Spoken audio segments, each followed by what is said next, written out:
화려했던 결혼식은 끝났지만 기쁨 대신 비명이 남았습니다. 고급 호텔 예식장 패백실 앞 복도는 구급대원들의 분주한 움직임으로 가득 찼습니다. 흰 한복을 입은 어머니 민서영은 넋이 나간 채 벽에 기대 섰고 아버지 김철호가 그녀를 부축했습니다. 짙은 정장 차림의 사위 이승우는 울먹이며 구급대원에게 상황을 설명했지만 그의 눈빛에는 묘한 불안이 감돌았습니다. 갑자기 패백실에서 정신을 잃었어요. 괜찮겠죠? 승우의 간절한 목소리에도 불구하고 딸 서연은 웨딩드레스 대신 싸늘한 천에 덮여들 것에 실려 나갔습니다. 서영은 비명을 지르며 쓰러졌고 철호는 절규했습니다. 3일 후 대학병원 장례식장은 침묵 속에 잠겼습니다. 만삭의 몸에도 아름답게 웃고 있는 서연의 영정 사진만이 그들을 맞이했습니다. 승우는 상주로서 손님을 맞았지만 서영과 철호는 그를 차갑게 외면했습니다. 철호는 낮은 목소리로 패백실에서 도대체 무슨 일이 있었나? 자네는 왜 아무 말도 못해? 라고 물었고 승우는 고개를 숙이며 아버님, 저도. 서영은 승우를 노려보며 자네가 자리를 비웠다고. 결혼식 날 임신한 아내를 두고 라며 의혹을 거두지 못했습니다. 일주일 후 서영은 딸 서연과 승우의 신혼집에서 유품을 정리했습니다. 새아기 용품들 옆에서 서연의 작은 핸드백을 발견한 서영은 그 속에서 낯선 이른바 희경으로 된 통장 하나를 찾아냈습니다. 통장 기록에는 결혼식을 불과 일주일 앞두고 거액의 현금이 서연의 계좌로 입금되었다가 다시 승우의 계좌로 이체된 기록이 있었습니다. 철호는 통장을 보고 분노하며 이게 무슨 소리야? 결혼 직전에 거액이 오갔다고? 왜 통장 주인은 박희경이라는 낯선 여자지? 라며 사위에게 해명을 요구했습니다. 승우는 당황했지만 곧 침착함을 되찾았습니다. 그는 그 통장은 제 사업 자금 때문이었습니다. 서연이가 친구에게 부탁해서 몰래 저를 도와준 일입니다. 지금은 다 정리됐습니다. 라며 눈물까지 글썽였지만 서영은 그의 눈빛에서 위화감을 느꼈습니다. 서영은 의심을 거두지 못하고 서연의 방을 다시 뒤졌고 딸이 늘 쓰던 디자인 노트 안쪽에 테이프로 숨겨놓은 작은 쪽지를 발견했습니다. 쪽지에는 서연의 떨리는 필체로 엄마 혹시 내게 무슨 일이 생기면 이 노트를 꼭 봐. 7월 20일은 바로 딸이 숨진 결혼식 당일이었습니다. 결혼식 며칠 전의 일기에는 요즘 밤마다 지옥의 문이 열린다. 철호는 통장의 명의자 박희경을 추적해 그녀가 승우의 전 직장 동료임을 알아냈습니다. 철호는 박희경을 만나 추궁했고 그녀는 마침내 그 돈은 승우 씨가 예전에 회사 돈을 횡령했을 때 제가 대신 갚아준 돈이었습니다. 서연 씨가 뱃속의 아기를 생각해 결혼 전에 빚을 청산해 주려고 했던 겁니다라고 충격적인 진실을 털어놓았습니다. 서영은 노트의 내용과 박희경의 증언을 조합했습니다. 지옥의 문은 승우의 횡령 빚이었고 노트 페이지에 희미하게 남아있는 연필 자국을 통해 빚을 갚아주는 대가로 서연이 작성했던 재산분할 포기각서 사본임을 알게 되었습니다. 하지만 서연은 그 아래 나는 이 부당한 계약을 더 이상 이행할 수 없다. 과거 회상 속 결혼식 전날 밤 서연은 격분한 승우에게 난 당신 빚 갚아줬어. 아이에게 떳떳하지 못한 아버지는 필요 없어라고 외쳤고 승우는 내가 나를 돈으로 구한 남편으로 만들고 싶었던 거야? 라며 서연을 거칠게 밀쳤습니다. 결혼식 당일 패백실, 승우는 서연의 가방에서 파기된 각서 사본을 발견하고 이성을 잃었습니다. 내가 이걸 찢었다고. 넌 내 돈줄이야. 내 뱃속의 애는 내 보험이라고. 승우는 서연의 목을 조르듯이 속삭였고 서연은 난 이 결혼 안 해. 이제 경찰에 전부 말할 거야. 라며 저항했습니다. 격분한 승우는 패백실 문을 잠근 채 서연의 배를 거칠게 밀쳤고 서연은 벽에 머리를 부딪히며 쓰러졌습니다. 서영은 사자와 지옥의 문의 의미를 깨닫고 서연이는 철호와 서영은 경찰서에 살해 의혹을 제기했지만 경찰은 이미 양수색전증으로 종결된 사안이라며 제출하신 내용은 정황 증거일 뿐 살해를 입증할 직접 증거는 없습니다라고 소극적인 태도를 보였습니다. 절망한 서영은 직접 호텔 직원들을 수소문했습니다. 다행히 한 웨딩 도우미가 서연의 노트를 보고 용기를 내어 증언했습니다. 구급차가 오기 직전에 봤어요. 승우는 물을 가지러 잠시 자리를 비웠다는 알리바이를 철저히 주장했지만 철호가 고용한 사설 탐정은 패백실 주변의 CCTV를 복원했습니다. 복원된 영상 속에는 승우가 물을 가지러 간 것이 아니라 패백실 앞 복도 구석에서 초조하게 시간을 확인하며 서성이는 모습이 담겨 있었습니다. 서영은 물을 가지러 간 게 아니었어. 탐정은 승우의 마지막 통화 기록을 찾아냈는데 통화 상대는 승우가 고용한 보험 전문가였습니다. 통화 내용에는 전문가가 양수색전증은 외력으로 유발될 수 있다고 언급한 녹취록이 담겨 있었습니다. 승우는 서연을 밀쳐 쓰러뜨린 후 고의적으로 시간을 지연함으로써 서연과 뱃속 아기를 죽음에 이르게 했던 것입니다. 부검 결과를 예측하고 일부러 시간을 끌었어. 우리 서연이를 죽인 거야. 라며 분노했습니다. 서영은 녹취록을 들고 승우의 집 앞으로 찾아가 대면했습니다. 내가 우리 서연이를 죽였지. 내가 돈 때문에 우리 손주까지. 일부러 시간을 끌었지. 서영의 절규에 승우는 무슨 말씀을 하시는 겁니까? 라며 부인했지만 서영이 녹취록 파일을 재생하자 그의 얼굴은 파랗게 질렸습니다.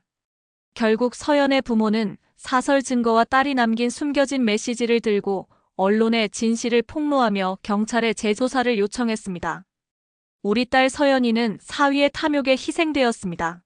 우리는 이 땅의 모든 부모를 대신해 딸의 억울함을 반드시 씻어줄 것입니다. 철호와 서영은 딸의 억울한 죽음을 밝히기 위해 외로운 싸움을 시작했습니다. 서영과 철호의 폭로 기사가 아침 신문을 뒤덮었습니다. TV와 온라인 매체는 온종일 결혼식 날 발생한 7개월 태아 살해 의혹을 주요 뉴스로 다루었습니다. 서연의 영정사진과 함께 승우가 패백실 문 앞에서 초조하게 서성이는 CCTV 복원 영상이 반복적으로 송출되었습니다. 국민들은 충격에 빠졌습니다. 임신한 아내를 돈 때문에 방치하고 죽게 만들었다는 사실에 대한 여론의 분노는 걷잡을 수 없이 커졌습니다. 승우의 신상 정보가 온라인에 빠르게 퍼졌고 그의 사무실과 집 앞에는 취재진과 분노한 시민들이 몰려들기 시작했습니다. 철호는 무너진 건물 앞에서 쏟아지는 플래시 세례를 맞으며 딸의 억울함이 세상에 알려지고 있음을 확인했지만 그들의 싸움은 이제 막 시작되었을 뿐임을 직감했습니다. 여론의 압박을 이기지 못한 경찰은 승우를 긴급 체포했습니다. 승우는 취조실에 앉아 여전히 결백을 주장했습니다. 양수색전증은 의학적으로 돌연사입니다. 제가 자리를 비운 건 사실이지만 살인이 아닙니다. 저는 아내의 죽음을 바란 적 없습니다. 그러나 수사팀은 서연이 남긴 지옥의 문 메모와 파기된 계약서 4본, 그리고 보험 전문가와의 통화 녹취록을 들이밀었습니다. 승우는 더 이상 논리적으로 반박하지 못하고 입술만 깨물 뿐이었습니다. 그의 눈빛은 이전에 능글맞던 사위의 모습이 아닌 궁지에 몰린 짐승처럼 흔들렸습니다. 그는 서연의 죽음이 명확한 타살임을 입증할 직접 증거가 없다는 점만 믿고 완벽한 침묵으로 일관했습니다. 마침내 재판이 시작되었습니다. 검찰은 고의적 살인이 아닌 유기치사와 사기미수 혐의를 적용해 승우를 기소했습니다. 철호와 서영은 이에 분노하며 딸의 유언과도 같은 메시지를 직접 증언하기 위해 증인석에 섰습니다. 증인석에 앉은 서영은 온 힘을 다해 승우를 응시했습니다. 우리 딸은 남편의 빚을 갚아주고 이혼하려 했습니다. 하지만 승우는 이 모든 것을 돈으로 보고 딸의 뱃속 아기까지 보험이라고 불렀습니다. 패백실에서 일어난 다툼은 단순한 부부싸움이 아니라 탐욕에 눈먼 남편의 살인 행위였습니다. 서영의 절규는 법정 전체를 울렸고 피고인석에 앉은 승우는 끝까지 시선을 회피하며 차가운 미소를 지었습니다. 서영이 수소문 끝에 찾아냈던 웨딩 도우미가 증인으로 나섰습니다. 그녀는 겁에 질린 목소리였지만 진실을 말하기 위해 용기를 냈습니다. 도우미 떨리는 목소리로 패백실 문틈으로 신랑님이 신부님 배를 잡고 벽으로 밀치는 걸 봤어요. 신부님이 쓰러진 후 신랑님은 문을 열고 나오더니 저희에게 물을 달라고 하지도 않고 5분 넘게 휴대폰만 만지며 서성였습니다. 저는 이 증언은 승우의 물을 가지러 갔다는 알리바이를 완전히 무너뜨렸습니다. 검찰은 도우미의 증언과 보험 전문가의 녹취록을 토대로 승우가 서연의 죽음을 유도하고 방치했다는 주장에 힘을 실었습니다. 승우의 변호사는 여전히 양수색전증이라는 의학적 사인을 방패로 내세우며 무죄를 주장했습니다. 고인의 죽음은 비극적인 자연사입니다.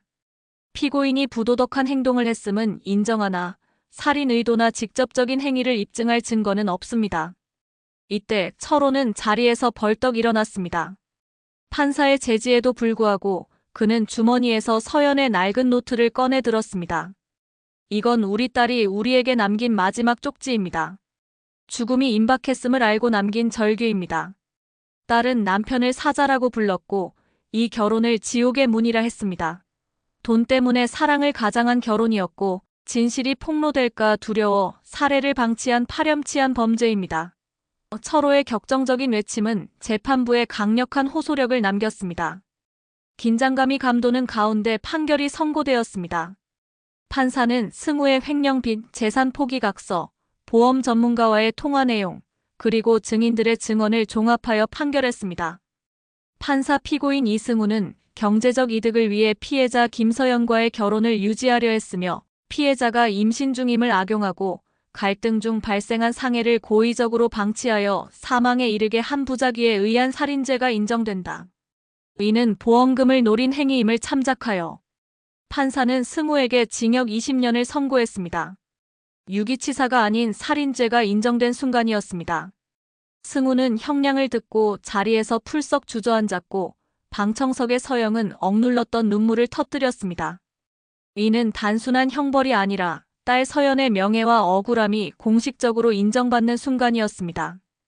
긴 싸움이 끝난 후 서연과 철호의 집에는 잔잔한 평온이 돌아왔습니다. 서연의 영정사진은 여전히 거실에 있었지만 이제는 슬픔보다는 그리움과 긍지의 대상이었습니다. 서영은 승우가 남긴 빚을 모두 청산하고 남은 서연의 돈을 서연의 이름으로 된 장학재단에 기부하기로 결정했습니다. 철호는 마당에 서연과 뱃속 손주를 기리는 작은 기념나무를 심었습니다. 그는 나무를 바라보며 서영에게 말했습니다. 서연이가 남긴 그 쪽지는 우리를 구원하고 정의를 세우기 위한 마지막 용기였소. 서영은 조용히 고개를 끄덕이며 딸이 남긴 사랑과 진실의 무게를 다시 한번 가슴에 새겼습니다. 서영은 잠들기 전 화장대 깊숙한 서랍을 열었습니다. 그 안에는 서연이 남긴 낡은 쪽지와 노트가 조심스럽게 보관되어 있었습니다. 그녀는 쪽지를 꺼내어 펼쳐보았습니다. 엄마, 혹시 내게 무슨 일이 생기면 이 노트를 꼭 봐. 이 짧은 문장에는 딸의 마지막 경고이자 부모를 향한 간절한 부탁이 담겨 있었습니다. 쪽지를 다시 고이 접어 서랍에 넣는 서영의 표정은 더 이상 절규가 아닌 강한 어머니의 모습이었습니다. 그녀는 딸의 비밀을 영원히 수호하고 딸이 남긴 사랑과 용기의 메시지를 세상에 전하는 수호자가 되기로 맹세했습니다. 어둠 속에서 쪽지는 가족을 지켜낸 작은 빛처럼 조용히 잠들어 있었습니다.